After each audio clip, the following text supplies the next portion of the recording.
로마서 9장 30절에서 10장 4절. 아주 옛날에 그 관연한 딸이 시집을 갔습니다. 시집을 가서 보니 서방님이 신체가 튼튼하고 힘께나 쓰는 사람이었습니다. 그러나 알고 보니 까막눈이었죠. 난 놓고도 기억자도 모릅니다. 이건 아니다 싶어 부인이 서방님을 올러 그를 가르치게 되었습니다. 나름 열심히 가르치지만 학습 능률은 형편이 없었죠. 서방님이 돌아서면 까먹으니 말이죠. 그렇지만 포기할 수 없어 인내심을 가지고 열심히 가르쳤습니다. 남편도 아내가 지극정성으로 가르치는 것이 것에 보답하는 차원에서 열심히 외우고 노력을 했지만 돌아서면 까먹는 통에 힘이 들었습니다. 이제 얼마 있으면 장인어른을 만나게 됩니다. 때는 봄이라 대문에 입춘대길이라고 비스듬히 입춘방을 붙여주게 됩니다. 부인은 남편에게 이 글 좀 한번 읽어보게 할 것 같아 입춘대길을 무조건 외우게 했습니다. 남편은 밥을 먹을 때도 일을 할 때도 꿈에서도 입춘대길을 외웠습니다. 드디어 장인을 만나게 되었죠. 부인의 예상대로 장인어른은 사위에게 묻습니다. 대문에 붙어있는 이 글을 뭐라고 읽는가?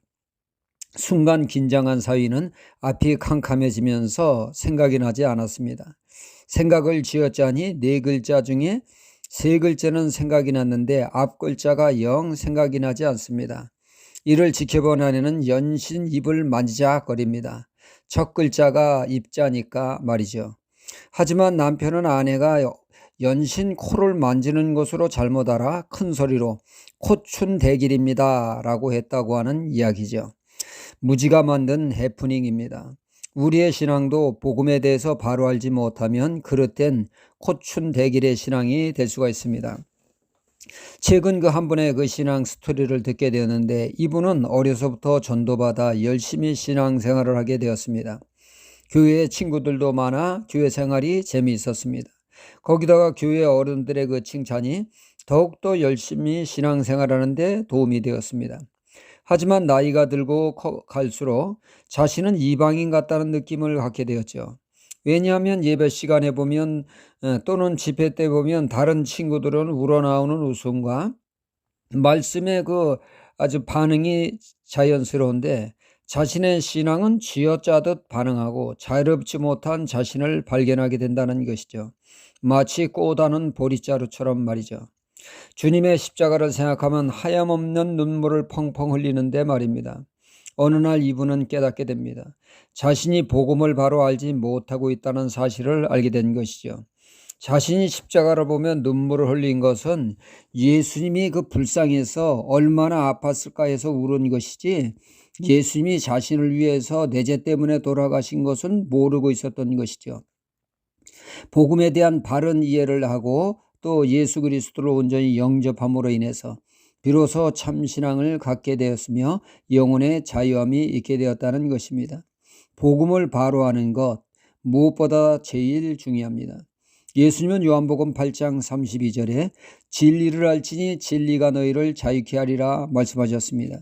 진리, 즉 예수님을 바로 알 때 모든 얽매임과 부자유한 데서 자유케 되는 은혜를 누리게 될 것이라는 말씀이죠.